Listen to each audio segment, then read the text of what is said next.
Hello again. Cathar Love, number 59. Timeless, endless love.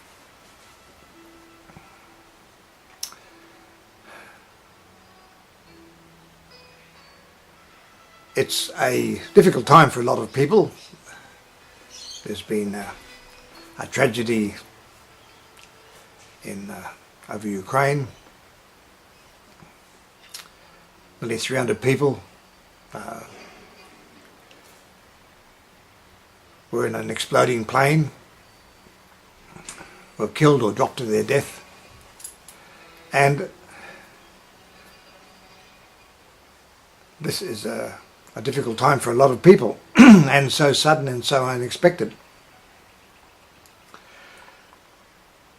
But a few points. From a Cathar point of view, death is welcome. It's an open door. Everybody's going home. But so it's basically a time of celebration, although the people are left behind are hardly celebrating. In fact, it's a very sad time indeed.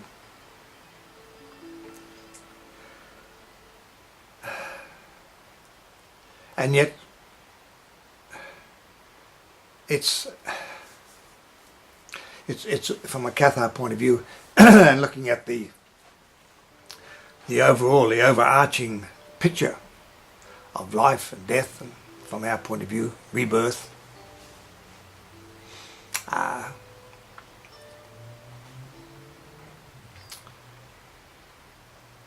What's it all about? Well, if we look at it in small snapshots of happiness and sadness, or happiness and horror, richness and poorness, life and death, health and disability, pain, it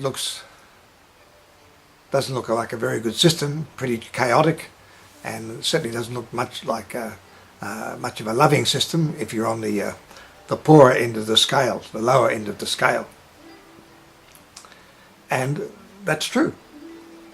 But if you look at it from not just Cathar, not just Gnostic, there are other people who do believe that in your immortality and eternity, even the Christianity is the Abrahamic faith, and Judaism and Islam, they believe in immortality, but unfortunately you're either up there or down there, having a good time in one place or having a rotten time in the other place. But anyway, Catharism isn't into salvation or damnation. It's the eventual return from whence you came, to the source. But there's a process before you arrive, and that process is birth, death, rebirth, and on and on. Until such time as we simply learn to love, wake up to love, make that, live it, think it, practice it,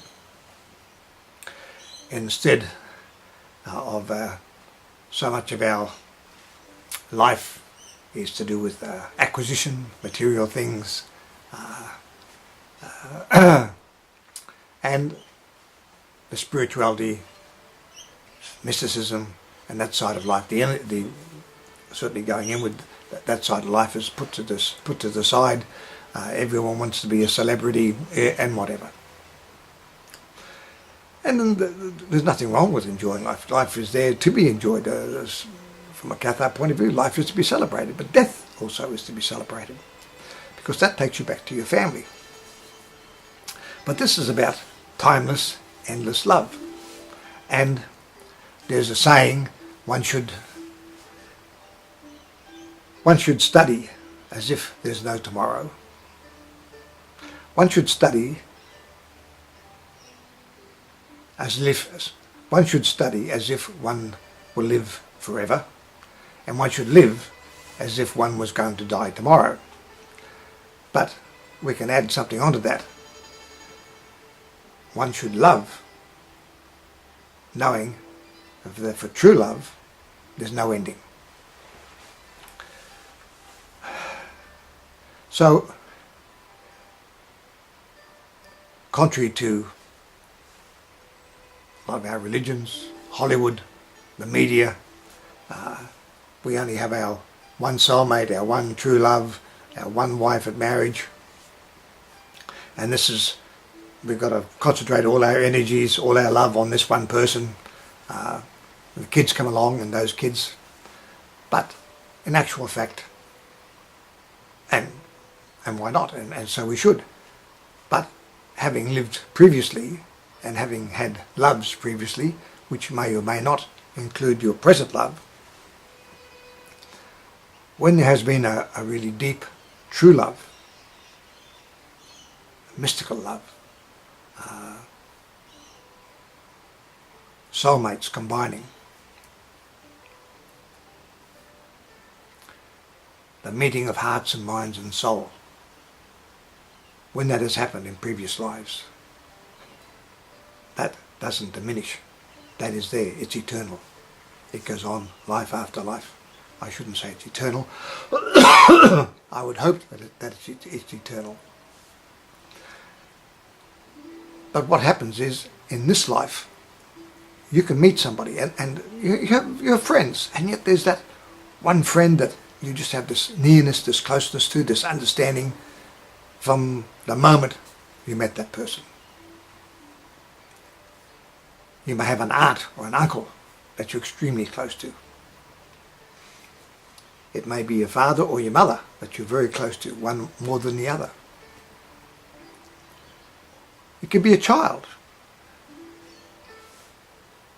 These, I won't say in every case because I don't know, but I do know that your past loves, your past true loves, will come in, and not necessarily every lifetime, but they will come in and play a part.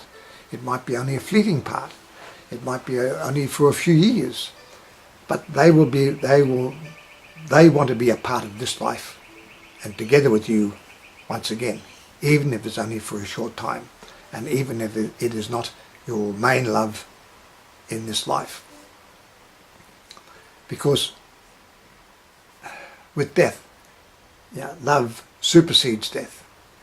I think learning also supersedes death. But certainly love. I know a young lady, she's 18 now, but I remember her when she was 8, and we met, and I knew her family for some time, but we met, and Mother used to go to a lot of dances and also run dances, and yet she and I just came together. I could have been her father many times over, but we just came together. It was just a closeness and just a loving, unspoken, a relationship that one didn't have to say anything. It was just there. There was that feeling, and she'd come and sit on my lap, or we'd go and pick up the milk from the shop and go hand in hand. And people must have thought, it's a bit of an odd relationship. But it doesn't matter, it was there. And now that she's 18, I can come up and give her a hug, no problems.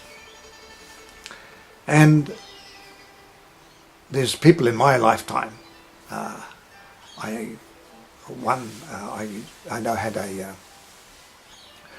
I had a very vivid past life about her, but my partner, my ex-wife, other friends, it's like a group reincarnation. Some of them, my friend Jim, who died, Gulyam, there was about 4 or 5 of us at least that were burnt at Montsegur. There are others that were Cathars, but they weren't at that particular area. So there's this resurgence. I know there's people in other parts of the world that we are becoming co-joined in one way or another. There's reawakenings, fast in some cases, damn slow in other cases. But in some cases I know I've had a past life which was one that was a friend of mine, Mimi. I danced with her for quite some time. She had a partner, a boyfriend. But we just enjoyed that 2 years. But I just felt there was just something about it, and then I had this very vivid dream about young couple, but a Red Indian couple in the United States of America, and we were kissing amongst these poplar trees, hugging, and I knew it was her. I knew it was her. So that was one thing, and then another thing came, and it was the final, the final, what will you say, that past life that I had, and it was very vivid, and it appears that I was a warrior, and I'd gone out, whatever for, and the military and other settlers came, and they'd wiped out the men, women and children that were left in this village. And when the warriors returned, which included me, there she was, and she was dying and in pain, so I actually cut her throat to end her life quickly. But what is so vivid after that is that I was like a medicine man, a shaman, in the abode, and people will come in for advice or medicine or whatever. But from the time of her death until I died, I always painted my face purple. So I don't know whether to hide my feelings or my pain or whatever it was. So there, it was a very, very, very vivid past life, and that person came back into my life at this time. And there were others. My present partner and my ex-wife that were burnt at Montsegur, a good friend, Jenny, she's studying to be a nurse, and she was there, and she had children, and those children were thrown into the inferno at Montsegur. These are just stories to bring in a human touch from my point of view. But the point is, it's this, that love, deep understanding is a true love. It's just not this one lifetime and it's gone.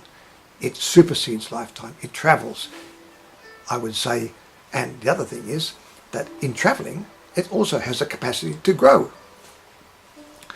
And another thing with Cathar, Catharism is essentially about love.